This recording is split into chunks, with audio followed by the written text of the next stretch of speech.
side of the system upholding Zionism and imperialism in this country. At this point, we have no illusions. We know who is the New York Times. And we know that because of organized writers and artists and cultural workers who have continued the struggle every day since October 7th.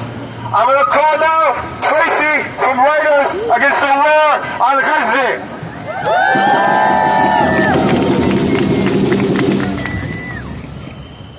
Are we going to look away? No! I ask you, in 2025, are we going to look away from our siblings in Palestine? No!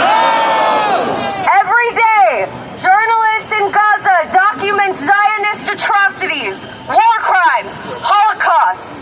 To say that these journalists have given their lives so that we might see this truth is to whitewash their sacrifice. We know who took their lives. We know who murdered more than 200 journalists in a little more than a year. And yet Palestinian journalists turn on their cameras and they write. Palestine calls us to witness, and we will not look away. But while Israel murders their colleagues, what do American journalists do? Nothing! When the occupation forces set its targets on a press van, murdering 5 journalists as one waited for his son to be born, American media reports that 5 journalists simply died. When 9 babies froze to death this week, American media blames the cold as an act of God and not the bombs that banished Gazans into frigid, leaking tents, not the campaign of ethnic cleansing that has made refugees of refugees, not the blockade that strangles the supply of tarps, water, food, and makes every second in Gaza a struggle to survive.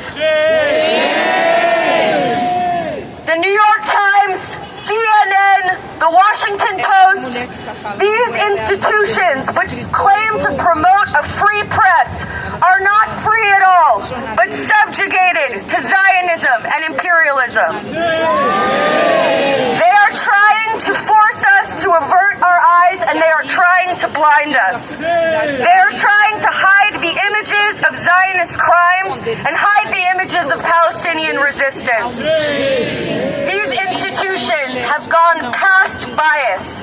They have gone past collusion. They are complicit in this genocide, and we say enough is enough! Palestine calls us to witness, but we know we can't simply look. We cannot be passive spectators of a genocide. As witnesses, we are called to expose Zionist myths and lies wherever we find them. We are called to boycott the media apparatus that would rather us see what they want us to see or see nothing at all. Yes! We are called to witness so that we are moved to action, so that we take hold of every lever in every axis of our lives and grind this death machine to a halt.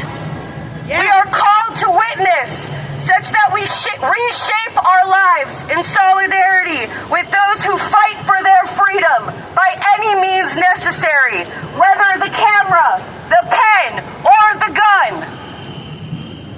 We are here today to recommit to the struggle for Palestinian liberation, because we will not abandon our humanity in the service of Zionism. Yes! We will not abandon our humanity in the service of empire. To witness is to be changed. So let us be changed. Let us be transformed by the stakes of this genocide, by our commitment to the Palestinian people. If the world now turns around the destruction of Palestine, then we have no choice but to remake the whole world so that Palestine is free.